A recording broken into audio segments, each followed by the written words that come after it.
Et bienvenue dans mes comptes rendus de lecture. Chaque semaine, prends un livre qui se trouve dans ma bibliothèque et je vous le recommande. Cette semaine, c'est Le siècle de Louis XIV de Voltaire. Voltaire, qui est un des grands auteurs de la littérature française et qui n'est pas forcément connu de nos jours pour son œuvre sur Louis XIV, Le siècle de Louis XIV, mais plutôt pour des ouvrages comme Candide ou comme le traité sur la tolérance. Mais ça, c'est particulier à notre époque et depuis le XXe siècle, puisque avant cela, au XIXe et au XVIIIe siècle, le siècle de Louis XIV que je vais vous présenter là, ouvrage de Voltaire, Voltaire historien, Voltaire dans son rôle d'historien, puisque vous savez qu'au XVIIIe siècle, on n'était pas seulement acteur d'une profession spécialisée, on était chez les humanistes et chez les savants, on faisait plein de choses, on avait une connaissance plurielle de toutes les disciplines. Et Voltaire, en effet, il est connu surtout aujourd'hui pour être un philosophe, mais il était aussi un historien, il était aussi un dramaturge, il était aussi un romancier. Enfin, Voltaire avait plusieurs cordes à son arc, et il n'était pas seulement, comme on peut le croire aujourd'hui, un philosophe. Son œuvre philosophique, Voltaire l'a construit à la fin de sa vie. Au début de sa vie, Voltaire était un dramaturge reconnu pour ses pièces de théâtre. D'ailleurs, Voltaire, vous le savez, c'est un pseudonyme, puisque son vrai nom à Voltaire, c'est François-Marie Arouet. Et François-Marie Arouet est issu d'une famille bourgeoises, une famille bourgeoise, puisque Voltaire est né en 1694, à la fin du règne de Louis XIV. Ce qui fait que Voltaire est un témoin de la fin du règne de Louis XIV et que dans son récit du siècle de Louis XIV, il peut insérer des témoignages personnels sur la fin du règne de Louis XIV, qui a été, comme vous le savez, très agité et très troublé, à la fois par la mort des héritiers du grand roi et par la guerre de succession d'Espagne, qui a vraiment poussé le royaume dans ses derniers retranchements. Alors le siècle de Louis XIV, de Voltaire, sa conception et sa rédaction a duré 20 ans. 20 ans de rédaction. Puisque Voltaire, vous le savez, qui est un auteur très prolifique, très très prolifique, euh, avait plusieurs ouvrages sur le feu et composait plusieurs livres en même temps. Il était boulimique pas de travail, puisque ça, je ne pense pas qu'il le prenait comme un travail, mais c'était un loisir pour lui. Un loisir érudit. Et c'est ça le plus beau, quand on produit des œuvres qui restent dans la postérité et qu'on le fait avec le plus grand plaisir, c'est quand même très gratifiant. Mais oui, Voltaire a commencé l'ouvrage et la rédaction de ce siècle de Louis XIV, qui devait immortaliser le grand siècle pour la postérité en 1635. Et vous savez, en 1635, c'est le siècle, c'est le règne de Louis XV. Et que sous Louis XV, on vit encore dans la nostalgie du siècle de Louis XIV. C'est un peu le même cas de figure quand surviendra la fin de l'épopée napoléonienne. Sous la Restauration, c'est-à-dire sous le régime suivant, on vivra aussi dans la nostalgie napoléonienne. Et bien là, on est sous Louis XV et on vit dans la nostalgie du règne de Louis XIV. Et c'est ce qui a donné, entre autres, l'idée à Voltaire de composer cette œuvre qu'il veut, puisque c'est un plaisir personnel, c'est une pulsion et une inclination personnelle que de composer cette œuvre pour Voltaire. Mais c'est aussi un ouvrage commercial et qui doit être vendu. Et Voltaire sait bien qu'en choisissant ce sujet-là, qui est cher aux lecteurs et au public cultivé, il sait qu'il va vendre beaucoup de livres. Voilà. Donc Voltaire, c'est une œuvre, c'est sa grande œuvre d'historien, mais il a déjà un passé d'historien, Voltaire, avant de rédiger le siècle de Louis XIV. Il avait déjà rédigé par ailleurs une histoire du roi Charles XII. il avait mis en poésie et en vers l'épopée et l'histoire d'Henri IV, la Henriade. Avant, d'être l'auteur de Candide, on l'appelait l'auteur de la Henriade, qui célébrait Henri IV. Et il avait aussi écrit une histoire de Charlemagne jusqu'à nos jours. Donc Voltaire était un historien reconnu à l'époque. Et le fait qu'il ait commencé à rédiger et que ça s'est ébruité euh, l'histoire du siècle précédent, eh bien, ça a donné des idées à d'autres historiens qui se sont eux aussi, enfin historiens, à d'autres auteurs. Vous savez que la science historique en tant que telle en France ne naît qu'au 19e siècle en tant que tel. C'est au 19e siècle que les disciplines se séparent et que on se spécialise entre historiens, philosophes, ethnologues, géographes, mathématiciens et autres. Mais au 18e siècle, un homme faisait tout et avait la prétention de tout connaître. La prétention qu'avait Voltaire également. Eh bien, en rédigeant cette œuvre du siècle de Louis XIV, ça a donné des idées aux autres, et notamment au duc de Saint-Simon, qui est très connu pour la rédaction de ses mémoires, qui va commencer à rédiger ses mémoires sur le siècle de Louis XIV, lui aussi, qui est plus âgé que Voltaire, qui a vécu plus longtemps que Voltaire sous le règne de Louis XIV, et qui, d'autant plus, Saint-Simon a vécu à la cour du roi. Et Saint-Simon, par crise d'orgueil, si on peut dire, voyant que ce parvenu de Voltaire, qui n'est même pas noble, commence à écrire un siècle de Louis XIV, eh bien Saint-Simon, lui, commence à rédiger ses mémoires. Ce qui fait que, au moment où le siècle de Louis XIV est publié, en 1751-1752, eh bien Saint-Simon lui aussi publie ses mémoires sur Louis XIV, qui sont beaucoup plus volumineux, parce que les mémoires de Saint-Simon, c'est beaucoup de tomes, beaucoup d'ouvrages, c'est peut-être, je sais pas, 8000 pages, ou même plus. Là, avec Voltaire, on a 2 tomes, et qui, ensemble, forment un tout de 800-900 pages. Donc, qui est publié, vous l'avez pour la somme de 15 € aux éditions de Livre Poche, le livre que je vous présente actuellement. Et avant de lire Saint-Simon et de s'attaquer à un monument littéraire, on peut, sous forme de propédeutique, de préparation, s'attaquer d'abord à Voltaire, qui est aussi un monument littéraire avec son siècle de Louis XIV. Pourquoi le siècle de Louis XIV est si peu connu aujourd'hui? Eh ben, l'explication vient qu'au XXe siècle, avec la séparation de l'Église et de l'État, et le triomphe de la République, de la Troisième République, eh ben, on a voulu mettre un peu sous le boisseau le siècle de Louis XIV pour cacher les gloires de la monarchie.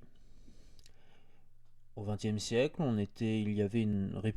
pouvait considérer que c'était une république jalouse des gloires de la monarchie, et de ce fait, l'ouvrage de Voltaire, tellement clé qu'est le siècle de XIV, est passé sous silence jusqu'à nos jours. Et on passe sous silence le fait que Voltaire était un monarchiste, un royaliste convaincu. Et son autre grande œuvre, la Henriade, qu'on connaît peu, alors qu'il était connu pour ça avant de rédiger le Candide, a été passé aussi sous silence par la propagande, l'idéologie, l'éducation nationale, qui a dessein à évacuer toutes les œuvres de Voltaire qui ne plaisaient pas à l'esprit républicain. Et forcément, le siècle de Louis XIV ne plaît pas à l'esprit républicain. Glorifier la monarchie, c'est pas de bon ton sous la Troisième République. C'est pour cette raison que ce magnifique ouvrage de Voltaire est si essentiel dans la pensée, et dans la carrière de Voltaire, est un peu passé sous silence aujourd'hui, alors qu'il était très populaire, vous le comprenez. Au XIXe siècle, très populaire sous la Restauration, il avait été aussi réintroduit, cet ouvrage de Voltaire, comme le grand ouvrage de Voltaire, quand les Bourbons sont revenus après Napoléon. Donc cet ouvrage de Voltaire, c'est aussi un changement de paradigme dans la rédaction de l'histoire, puisque Voltaire, en fait, c'est plusieurs choses. Ce livre est innovant sur plusieurs points. D'abord, c'est un livre d'histoire contemporaine, puisque Voltaire rédige le siècle de Louis XIV alors qu'il est un contemporain du siècle de Louis XIV et qu'il prétend même vivre encore dans le siècle de Louis XIV, puisque selon Voltaire, le siècle de Louis XIV commence avant Louis XIV, avant même la naissance de Louis XIV, ce siècle de Louis XIV commence pour Voltaire, avec la création de l'Académie française, qui est l'esprit du génie du temps français. Richelieu fonde l'Académie française en 1635, début du siècle de Louis XIV. Et ce siècle de Louis XIV se poursuit dans le siècle de Louis XV, qui est la continuité, la continuation du siècle de Louis XIV, de cette gloire française qui est due à ce siècle de Louis XIV qui commence avec et qui passe pas seulement par les conquêtes militaires, pas seulement par la puissance et le canon du roi, mais aussi par la culture, par les arts, par la musique et par le rayonnement culturel, architectural de la France et du siècle de Louis XIV. Ce qui fait que Voltaire bat en brèche les historiens qui valorisent encore trop les récits de l'Antiquité, l'histoire romaine, l'histoire grecque. Voltaire, qu'est-ce qu'il dit? Il dit que quand il finit la fin de son ouvrage du siècle de Louis XIV, il dit voilà l'histoire qu'il faut que tout le monde sache. En elle, tout nous regarde, tout est fait pour nous. Donc Voltaire est un peu le précurseur du discours qui sera ensuite, à la fin du XIXe siècle, dispensé par les premiers professeurs de Sciences Po. C'est-à-dire que c'est très bien, voilà, les professeurs de Sciences Po ont repris le discours de Voltaire, c'est très bien de connaître ses humanités, l'Antiquité et les grands ouvrages qui forment notre culture. Mais un homme bien formé doit être très bien au fait de l'histoire de son temps dans le temps dans lequel il vit. Donc, changement de paradigme, Voltaire poursuit un peu la querelle des anciens et des modernes. Voltaire, si on devait le classer dans cette querelle des anciens et des modernes, il serait du côté des modernes, du côté des gens qui donnent la priorité à l'histoire contemporaine, à l'histoire du temps présent, sur l'histoire passée. Deuxième chose, Voltaire écrit un siècle de Louis XIV qui ne s'intéresse pas seulement à Louis XIV, qui n'est pas une biographie du roi Louis XIV, mais qui est bien, comme le dit le titre, une histoire du siècle de Louis XIV, c'est-à-dire qui va parler du peuple, qui va parler des arts, qui va parler de la culture, qui va parler de toute cette atmosphère qui font le siècle de Louis XIV. Et en cela, Voltaire dit, il dit je ne sais pas si Louis XIV est un grand roi, mais en tout cas, le siècle dont il a vécu, le siècle de Louis XIV, c'est un siècle indépassable. Et l'héritage de Voltaire et ce pourquoi, et c'est paradoxal avec cette entreprise qui a voulu mettre sous le boisseau cette œuvre de Voltaire depuis très longtemps, l'héritage particulier de Voltaire aussi est le plus visible dans notre monde contemporain, c'est que le mot, le siècle de Louis XIV, ou même le grand siècle, eh bien on le doit à Voltaire. C'est Voltaire qui a posteriori désigné le siècle de Louis XIV comme le siècle de Louis XIV, c'est le cas de dire, et comme le grand siècle, comme le siècle du roi Soleil. Toutes les mots dérivés, siècle de Louis XIV, grand siècle, siècle du roi Soleil, c'est dû à cet ouvrage de Voltaire. C'est dû à cet ouvrage de Voltaire. Et donc, l'ouvrage se compose en deux parties. La première partie est très classique. C'est l'histoire événementielle, politico-militaire du règne de Louis XIV, et très militaire. Voltaire, dans ce premier tome, nous donne des détails très précis des batailles et des campagnes que le roi de guerre, Louis XIV, qui a été un roi de guerre et qui a été la plupart du temps, la plus grande partie de son règne en guerre, Voltaire nous donne des détails très précis et très sourcés, très documentés de ces campagnes militaires. Pourquoi? Parce que Voltaire, il était très proche des officiers et de l'armée. Il avait beaucoup d'amis dans l'armée de Louis XIV. Et il a d'abord aussi, quand il a construit cet ouvrage, il l'a d'abord écrit pour un public qui n'était pas très à l'aise avec le latin, mais un public qui était féru d'histoire, et qui à cette époque était féru d'histoire au XVIIIe siècle, qui savait lire, c'était généralement les officiers de l'armée. Et c'est pour ça que si vous lisez ce livre, vous allez voir que l'histoire militaire l'histoire militaire de Louis XIV, l'histoire bataille, l'histoire événementielle et politique, et occupe la plus grande place dans ce premier tome, puisqu'il est à destination d'un public de militaires euh, qui veut connaître l'histoire militaire du siècle de Louis XIV et en prendre modèle. Voilà. Et le siècle de Louis XIV est, est sourcé et crédible parce que Voltaire prend à sa source plein d'amis et de témoins et de proches militaires qui ont participé aux campagnes de Louis XIV et qui ont travaillé aux batailles de la fin du règne. Euh, Voltaire a eu, en rédigeant le siècle de Louis XIV, a eu des discussions avec le maréchal de Villars, le grand vainqueur de Denain. Et il a plusieurs sources sur le terrain militaire et il fait relire ses œuvres par beaucoup de spécialistes militaires avant de publier le siècle de Louis XIV. Il l'a fait relire plusieurs fois. Il l'a réédité, il l'a changé jusqu'en 1768, alors que la première édition a été publiée en 1753. Il a fait des corrections et des réécritures jusqu'en 1768, Voltaire, de son siècle de Louis XIV, parce qu'il avait ce souci de la vérité. Ce souci de la vérité. Et le troisième point qui fait que Voltaire est un poids et est un indispensable sur l'histoire de Louis XIV, c'est qu'il va se faire le promoteur d'une philosophie de l'histoire. Qu'est-ce que la philosophie de l'histoire? C'est quel sens on doit donner à l'histoire. Voltaire dit je ne je veux connaître les grands ensembles. Voltaire a la prétention de connaître les logiques d'ensemble de l'histoire pour construire une réflexion philosophique sur l'histoire et pas seulement énumérer des faits anecdotiques. Voltaire condamne presque l'histoire des anecdotes. Il veut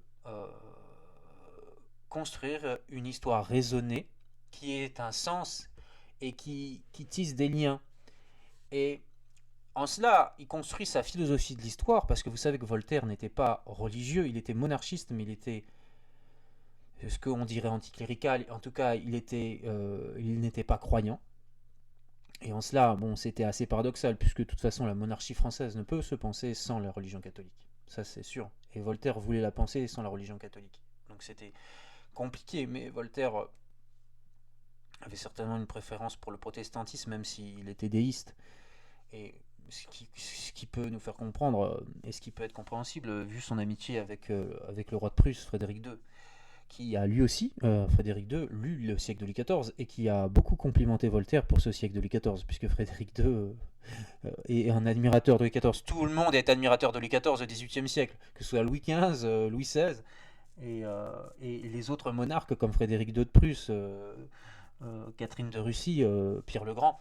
Tout le monde admire Louis XIV. Le siècle de Louis XIV se poursuit au XVIIIe siècle, tant il a eu d'influence.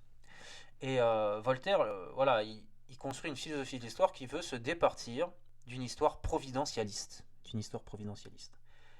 Et Voltaire, quand il s'oppose à une histoire providentialiste, ce qui fait que c'est quoi une histoire providentialiste? C'est une histoire marquée de la volonté divine. Et en fait, l'histoire providentialiste, c'est l'histoire dont le sens est donné par Dieu et par la volonté de Dieu. Et qui a été l'auteur, la grande référence de l'histoire providentialiste? Eh bien, au XVIIe siècle, ça a été Bossuet, avec son discours sur l'histoire universelle. Et le siècle de Louis XIV de Voltaire peut se comprendre comme une réponse presque directe au discours sur l'histoire universelle de Bossuet. C'est une histoire laïcisée, si vous voulez, donner un sens à l'histoire, la philosophie de l'histoire. Donc ce siècle de Louis XIV, il est indépassable. Et vous savez que l'héritage de ce siècle est ce topos presque classique qui veut que la France ait atteint son apogée sous Louis XIV. On le doit à Voltaire.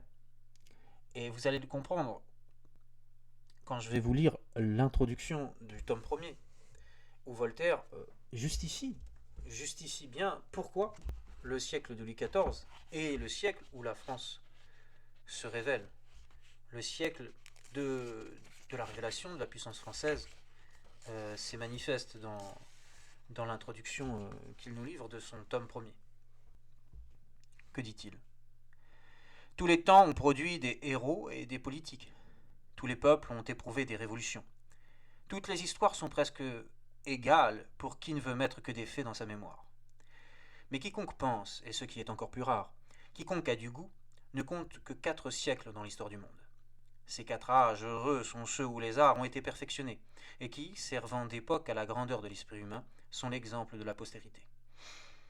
Le premier de ces siècles à qui la véritable gloire est attachée est celui de Philippe et d'Alexandre, ou celui des Périclès, des Démosthènes, des Aristotes, des Platon, des Apelles, des Phidias, des Praxitèles. Et cet honneur a été renfermé dans les limites de la Grèce. Le reste de la terre était barbare. Le second âge est celui de César et d'Auguste, désignés encore par les noms de Lucrèce, de Cicéron, de Tite-Live, de Virgile, d'Horace, d'Ovide, de Varron, de Vitruve. Le troisième est celui qui suivit la prise de Constantinople par Mahomet II. Alors on vit en Italie une famille de simples citoyens faire ce que devaient entreprendre les rois de l'Europe.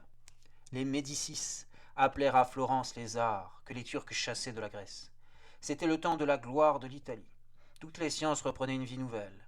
Les Italiens les honorèrent du nom de vertu, comme les premiers Grecs les avaient caractérisés du nom de sagesse. Tout tendait à la perfection. Les Michel-Ange, les Raphaël, les Titiens, les Tasses, les Ariostes fleurirent. La gravure fut inventée. La belle architecture reparut plus admirable encore que dans Rome triomphante. Et la barbarie gothique, qui défigurait l'Europe en tout genre, fut chassée de l'Italie pour faire en tout place au bon goût. Enfin, le IVe siècle est celui qu'on nomme le siècle de Louis XIV. Et c'est peut-être celui des 4 qui approche le plus de la perfection. Enrichi des découvertes et des 3 autres, il a plus fait en certains genres que les 3 ensemble. Tous les arts, à la vérité, n'ont point été poussés plus loin que sous les Médicis, sous les Augustes et les Alexandres. Mais la raison humaine en général s'est perfectionnée. La saine philosophie n'a été connue que dans ce temps. Et il est vrai de dire qu'a commencé depuis les dernières années du cardinal de Richelieu, jusqu'à celles qui ont suivi la mort de Louis XIV, il s'est fait dans nos arts, dans nos esprits, dans nos mœurs, comme dans notre gouvernement, une révolution générale qui doit servir de marque éternelle à la véritable gloire de notre patrie.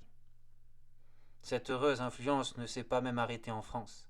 Elle s'est étendue en Angleterre. Elle a excité l'émulation dont avait alors besoin cette nation spirituelle et profonde. Elle a porté le goût en Allemagne, les sciences en Moscovie. Elle a même ranimé l'Italie qui languissait, et l'Europe a dû sa politesse à la cour de Louis XIV. Alors vous voyez que Louis XIV serait, et son siècle serait l'aboutissement de la culture européenne, l'aboutissement des siècles d'Auguste, des siècles de Périclès, des siècles des Médicis et de la Renaissance italienne. Louis XIV est ce siècle qui vit dans la continuité d'une contre-réforme triomphante et brillante. Voltaire n'aurait pas dit ça. Il n'aurait pas parlé. Il n'aurait pas qualifié la contre-réforme de brillante, Voltaire, je pense. Mais vous voyez bien que pour Voltaire, le siècle de Louis XIV, on ne peut pas faire mieux. Il est l'aboutissement. Il vit dans l'héritage des Grecs et des Romains et de la Renaissance italienne. Le siècle de Louis XIV, c'est l'aboutissement de toute notre culture européenne qui est résumée par la politesse de la nation française qui tout à coup se révèle et montre sa gloire à l'Europe. Montre sa gloire à l'Europe. Et vous savez que un des amis de Voltaire avait beaucoup d'amis dans le clergé malgré son anticléricalisme. Il discutait, il envoyait beaucoup de lettres à différents abbés. Et l'abbé Dubos, qui était un ami de Voltaire, avait à l'époque écrit un ouvrage sur le lien successoral presque entre l'Empire romain et la France, qui faisait que la France, l'abbé Dubos disait que la France était l'héritière désignée et la plus directe de l'Empire romain d'Occident. Bon, ça on peut le comprendre avec Charlemagne, mais encore aujourd'hui, la France, et puis le siècle de Louis XIV l'aurait prouvé, est l'héritière de cet empire romain et de cette culture gréco-romaine, et que sa langue, sa culture serait le summum de la civilisation européenne. Donc c'est un grand éloge fait à Louis XIV. Et factuellement, euh, la France triomphe à l'époque de Voltaire. La langue de l'Europe, c'est le français, ce n'est pas l'anglais à l'époque de Voltaire. Tout le monde parle français, toutes les cours aristocratiques parlent le français. Voltaire, qui est membre de l'Académie française, Voltaire qui est membre de l'Académie de Berlin, Voltaire qui est membre de l'Académie de Saint-Pétersbourg, quelle que soit l'académie où il va, en France, à Berlin ou à Saint-Pétersbourg, il parle français, il ne parle pas autre chose que français, Voltaire. Il dit même que le plus difficile, Voltaire dit, il le dit dans le siècle de Louis XIV, le plus difficile, c'est pas de parler plusieurs langues. Voilà ce que dit Voltaire. Le plus difficile, c'est pas de parler plusieurs langues, c'est de bien parler sa langue. Voilà le plus difficile, bien parler sa langue. Bon, Voltaire a beau jeu de dire ça quand il vit dans un siècle où tout le monde parle français, enfin tout le monde, tous les aristocrates et tous les gens de qualité parlent français, et ça lui facilite le travail. Il n'a jamais parlé le prussien avec Frédéric II. Frédéric II, il parle couramment en français. Quand il correspond avec Catherine II de Russie, elle lui répond en français, Catherine II. Donc, c'est le siècle de Louis XIV, c'est la domination Louis XIVienne. Qu'est-ce que vous voulez? Ensuite, dans le livre, il y a un deuxième tome, et là, Voltaire va se dédire, puisque le deuxième tome est plutôt consacré aux anecdotes, aux grands thèmes, à l'art, au siècle à proprement dit, et on se détache de l'histoire politico-militaire, où là, Voltaire va s'intéresser à plusieurs thèmes dans le deuxième tome. Il va s'intéresser, comme je vous dis, aux anecdotes concernant la cour à Versailles, il va s'intéresser aux finances, aux sciences et aux arts, à la religion, et il va parler du grand problème du temps, qui est le jansénisme. Il va ensuite faire un catalogue de tous les hommes illustres du grand siècle. Donc tous ceux qui ne sont pas dans le catalogue qu'a dressé Voltaire ont raté leur vie, si j'ose dire. Vous avez un catalogue de tous les hommes du temps Louis XIV, de tous ceux qui ont marqué le siècle de XIV, et c'est un catalogue long avec plein de noms, c'est une notice qui vous permet de nourrir votre érudition.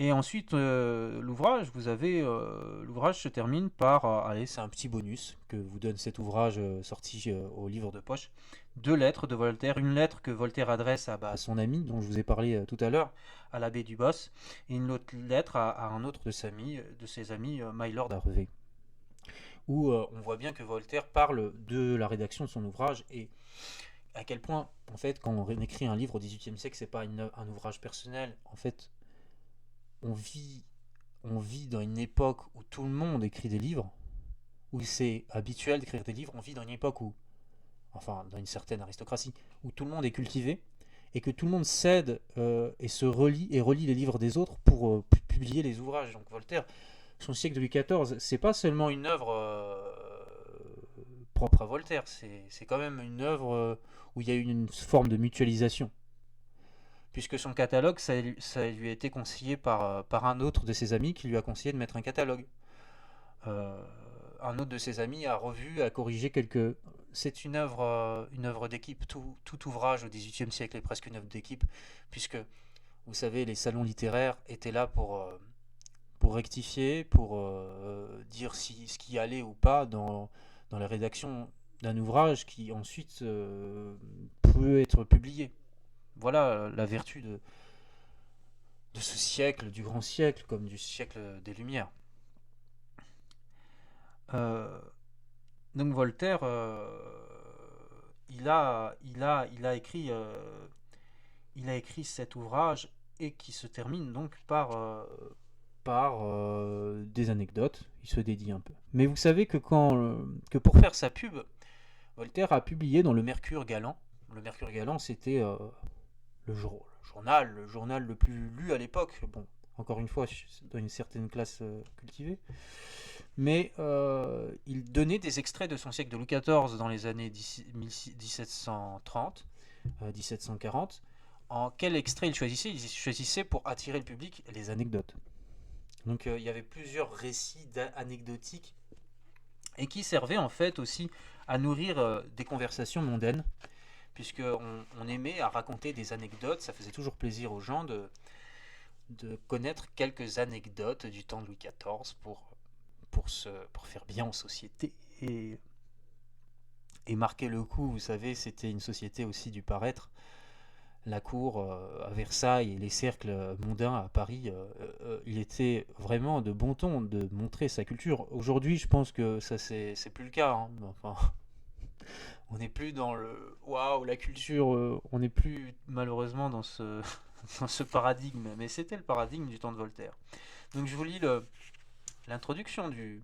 Si on veut l'introduction. Il y a 36 chapitres en tout, là c'est le 24e et le premier chapitre du tome second, où Voltaire là va parler justement de ce goût qu'il a pour les anecdotes aussi, même s'il considère que ça peut être un poison pour sa philosophie de l'histoire, mais les anecdotes, il sait, Voltaire, qui est quand même aussi quelqu'un qui doit vivre de ses œuvres, il sait que ça intéresse et que ça fait vendre. Alors que dit-il? Louis XIV mit dans sa cour, comme dans son règne, tant d'éclat et de magnificence, que les moindres détails de sa vie semblent intéresser la postérité, ainsi qu'ils étaient l'objet de la curiosité de toutes les cours de l'Europe et de tous les contemporains. La splendeur de son gouvernement s'est répandue sur ses moindres actions. On est plus avide, surtout en France, de savoir les particularités de sa cour que les révolutions de quelques autres États. Tel est l'effet de la grande réputation. On aime mieux apprendre ce qui se passait dans le cabinet et dans la cour d'Auguste que le détail des conquêtes d'Attila ou de Tamerlan. Et voilà. On aime mieux apprendre les petits détails de la cour de Louis XIV que les grandes révolutions politiques. Et ça, c'est toute la fascination qu'a exercé Louis XIV sur son siècle et sur le siècle, les siècles, le XVIIIe siècle, le siècle qui l'a suivi. C'est le siècle de Louis XIV, c'est le grand siècle de Louis XIV, c'est ce grand siècle qui casse les périodes historiques conventionnelles, puisque le siècle de Louis XIV, c'est pas seulement le règne de Louis XIV, c'est un siècle qui commence avant la naissance de Louis XIV et qui se poursuit après la mort de Louis XIV. C'est un siècle qui est consacré par Voltaire, qui se fait le panagériste de Louis XIV, puisque Voltaire, il se fait panagériste de Louis XIV, mais il l'était aussi de Louis XV, car il était historiographe dans ces années 1740-1745, il était historiographe officiel de Louis XV. Et il a rédigé, vous avez dans ce livre aussi le précis du règne de Louis XV, qu'il avait appelé Essai sur le règne de Louis XV, qui détaille un peu les événements qui ont eu lieu sous le règne de Louis XV, et notamment la guerre de succession d'Autriche.